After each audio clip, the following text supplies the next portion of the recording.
श्री गंगानगर जिले की अगर बात की जाए, पिछले 2 दिन से श्री गंगानगर के अंदर 2 गैंगवार के अंदर अब तक 2 हिस्ट्री शीटरों की मौत हो चुकी है।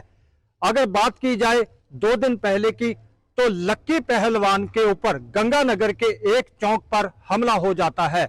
उसको गंभीर हालत में चंडीगढ़ इलाज के लिए ले जाया जाता है, जहां उसकी मौत हो जाती है।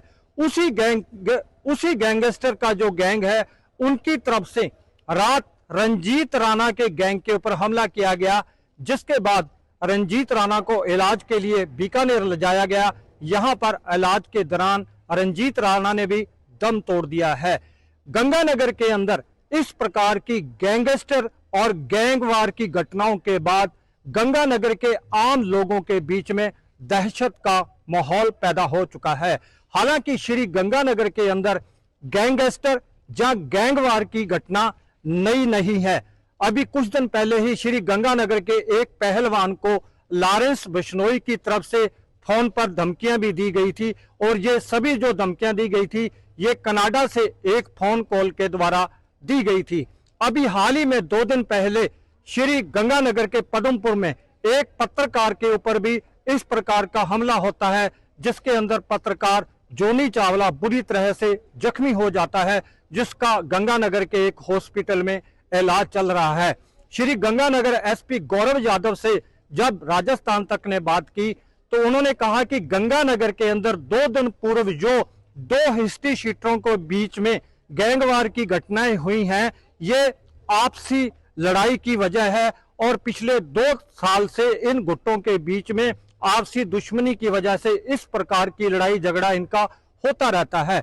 लेकिन इस बार हद तो तब पार हो जाती है जब लक्की पहलवान के हमले के बाद उसकी चंडीगढ़ में मौत हो जाती है, और उसका बदला लेने के लिए रंजीत राणा के ऊपर 10 से 12 बदमाशों का एक दल हमला कर देता है, और हमला कर देने के बाद रंजीत राणा को जख्मी हालात में छोड़कर चले ही नहीं जाते। जाने से पहले उसका एक वीडियो वायरल करते हैं, जैसा कि आप तस्वीरों में देख पा रहे हैं, और वीडियो वायरल करने के बाद उसके ऊपर एक घिनौनी हरकत भी करते हैं, जैसा आप तस्वीरों में देख सकते हैं। लेकिन इन दोनों घटनाओं के बाद श्री गंगानगर और आसपास के इलाके में आम जन में जो है दहशत का माहौल पैदा हो चुका है।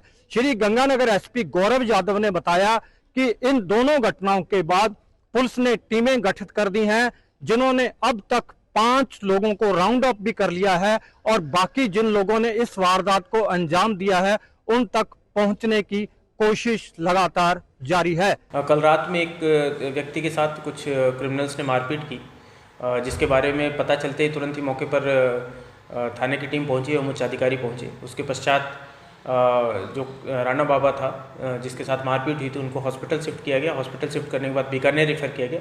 बीकानेर में आज सुबह जहर इलाज उनकी मृत्यु हो गई।